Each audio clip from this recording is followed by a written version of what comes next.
Hello, in today's video we are going to be making some mixed media backgrounds on canvas panels, and this is for a project of mine that I'm doing. I'm doing a larger painting and these are going to be some studies for the larger painting. So throughout this I will be making notes of what I'm doing in my sketchbook so that I can translate the colours, the textures and the elements I'm using into my larger painting.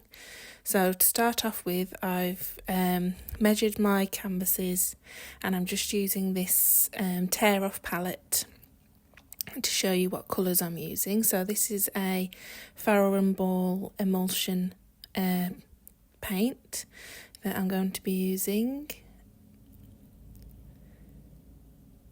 and I'm just writing it down in my sketchbook and doing a little swatch of the colour so that I can match it up later on to different elements of the painting. The next colour I'm using is Payne's Grey.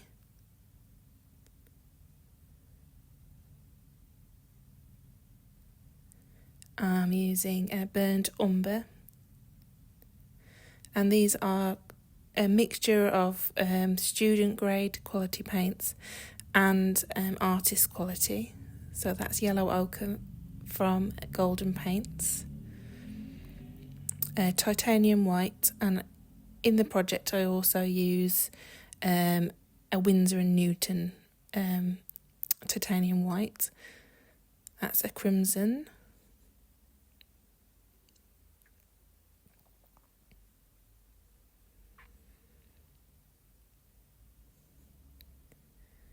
And an orange colour from Crafter's Choice.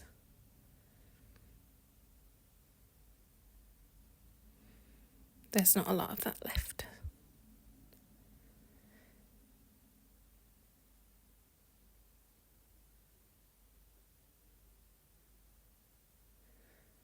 So I'm just going to continue to note down the colours that I'm using and to swatch all of the colours as I go along so that I can use them later on.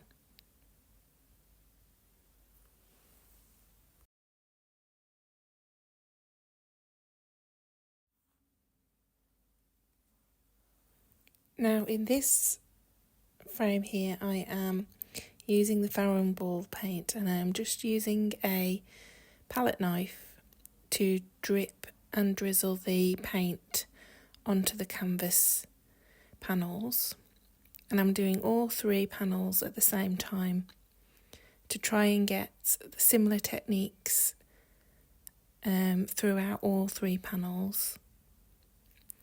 So I'm using the palette knife to smear paint as well.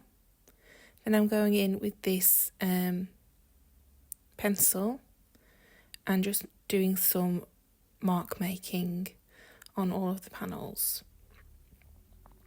So these are just random scribbles just to create interest.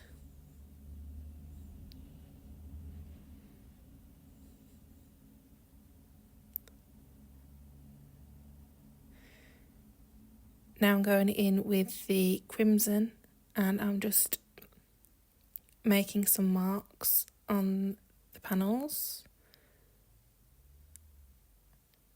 making sure that I add an element of each colour onto each panel. This is Payne's Grey and I'm going in making some circle shapes, repeating the colours and the shapes on each panel.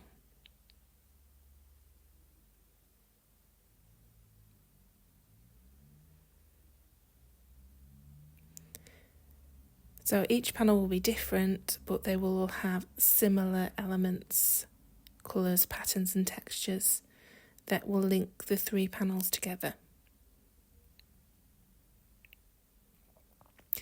Now I'm just splattering the surface of the 3 panels. I think this is the yellow ochre, and I'm just using another paintbrush to help splatter the paint. In between all these processes I am drying with a hairdryer. So now I'm going to move on to doing some collage. And I've got a large collection of collage papers here, and I'm going to try and match them up with the colours that I'm using in my images. So as you can see here, I'm just going through the pile and picking out pieces of papers, different textured papers. So that's an old paper bag that I've printed onto. There's some tissue paper, some craft paper, and this is a vintage magazine. So I'm going to use this photograph of birds, a murmuration of birds, and linking that up with the grey. And then, like I did with the paints, I'm just going to do a swatch of each of the collage elements so that I can see which papers I've used to create the backgrounds that I've chosen.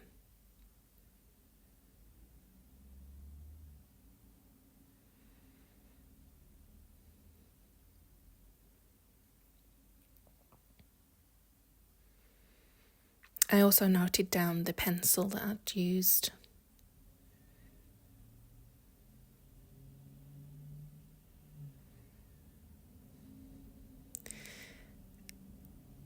Now I'm going to use the palette knife to scratch into some of the paint, some of the thicker areas of paint that aren't yet fully dry, just to add some texture and some mark making.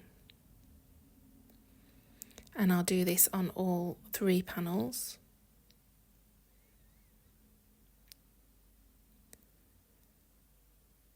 And hopefully you can see there the scratching into the paint. And now I'm going to use the collage elements that I selected, and I'm going to cut out some organic shapes from my collage elements to place into all 3 of my panels. So I'm not really thinking about it, I'm just cutting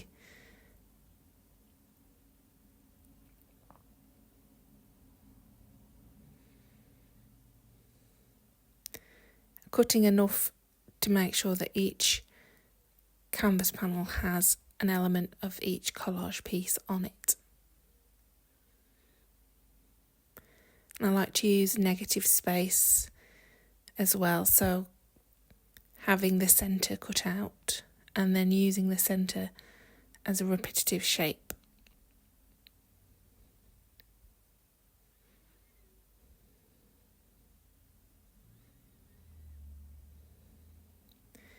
So I'm just gluing these down with PVA glue. You could use matte gel medium if you wanted to.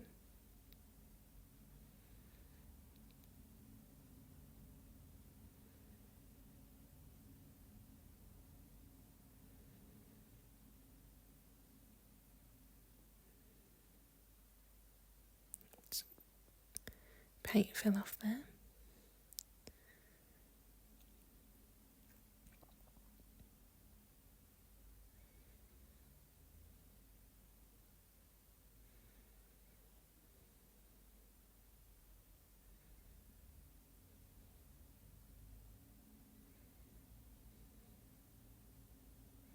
So some of these marks will eventually be covered up.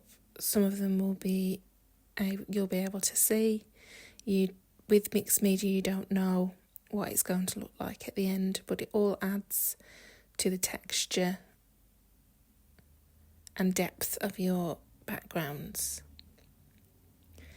So now I'm going in with a smaller brush using Payne's Grey and just adding some marks again. And I'm also doing almost like a faux writing just to make interesting patterns and marks. Making sure that I use the same technique on each panel, linking them all together.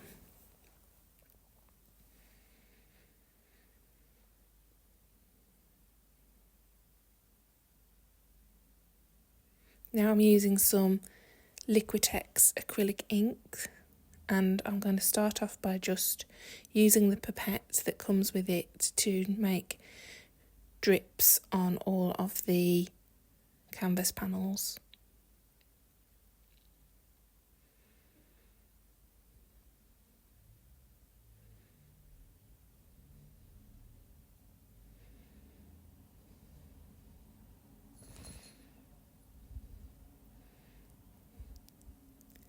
And now I'm using some plastic wrapping. This was the plastic wrapping that was wrapped around the packet of canvases, and I'm just using it to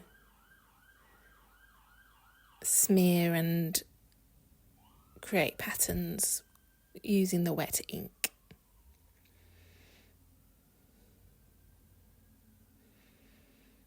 A bit like you would do with watercolours.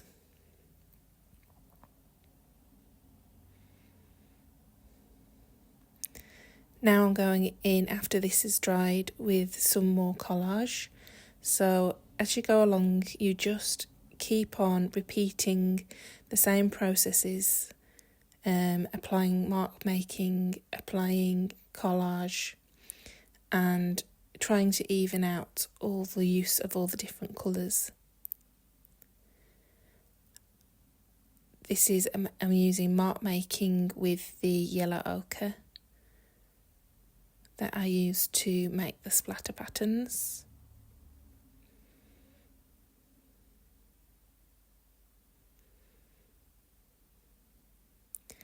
And I'm going in with the matching collage element. So this is tissue paper, so it's transparent, semi-transparent, and you can see some of the design that you've already done underneath.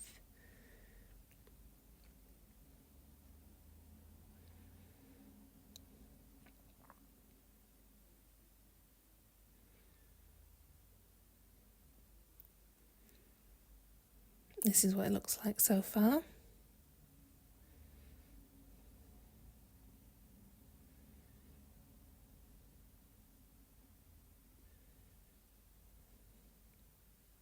Now I'm using an old piece of corrugated cardboard and just painting it with some white acrylic paint.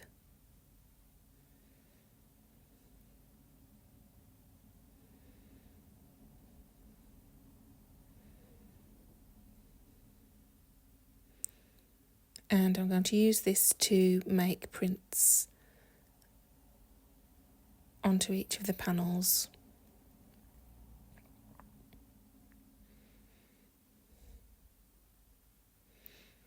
It makes these nice line marks. And even though I've used the same technique, I'm making sure that the panels are turned in different directions. So some of them will have horizontal lines, some of them will have portrait lines. And now I'm going back in, bringing in some more orange, which matches up to the orange papers that I've used in the collage.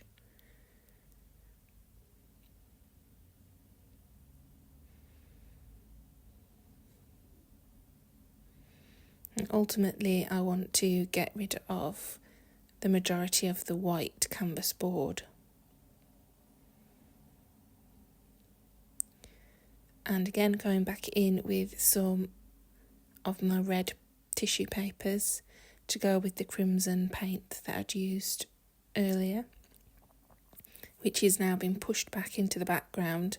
So it's a pushing and pulling of bringing things into the background and then bringing them back into the foreground. And I think I've used matte medium there to glue down the tissue papers. And I'm going to do the same as I did with the Payne's Grey earlier, but using the white to create some circle shapes on each of the panels. Lightening up any areas that I feel are too dark. Going back in with the Farrow and Ball emulsion and repeating the swiping motions with my palette knife. This is a good way to just neutralise some areas that perhaps I feel are a bit too busy, or a good way to cover up big blank spaces of white canvas. And it's nice how the paint catches on the collaged textured surface.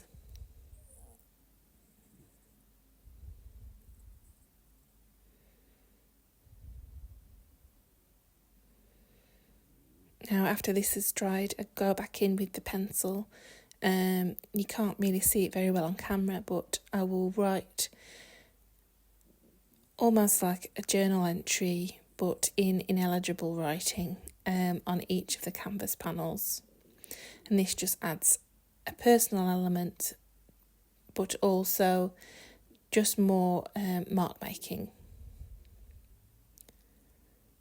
And now for this, I have cut out a round shape using cardboard, and I'm just going to paint around, use it as a stencil to paint around the outside, using it as a mask.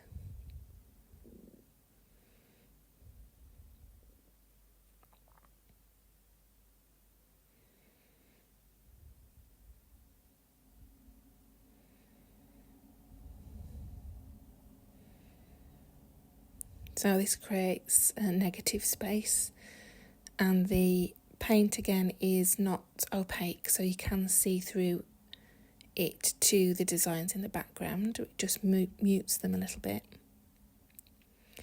And going back in now with some more collage.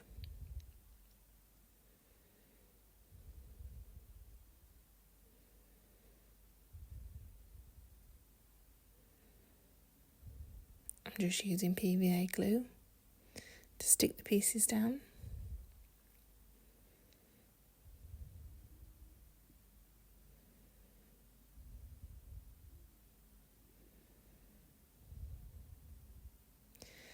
And I'm going in with the white paint, using the palette knife again to swipe the paint and also to make marks.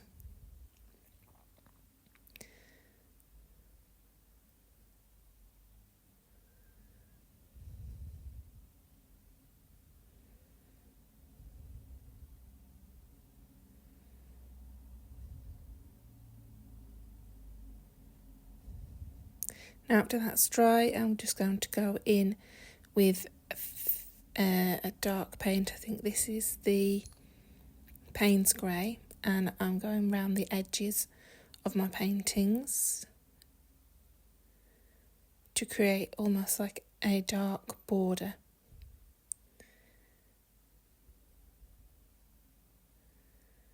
Which helps to bring all the painting together. And I'm just using a damp cloth to blur the edges.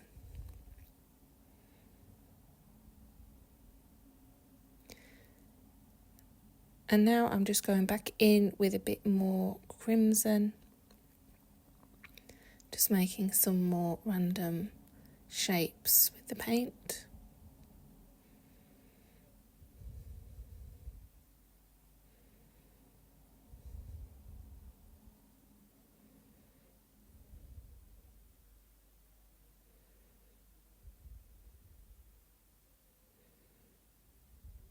And scratching into the surface again, and then finally just putting in a bit more orange by adding some orange splatters to the surface.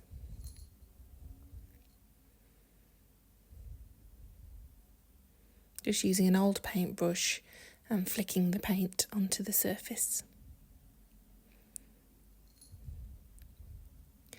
And there we have it. These are some close-ups of the backgrounds that we've made today. And I will be using these to create some paintings. So I will paint on top of these. And this is a good way to add some interest and texture to your artworks. Thanks for watching.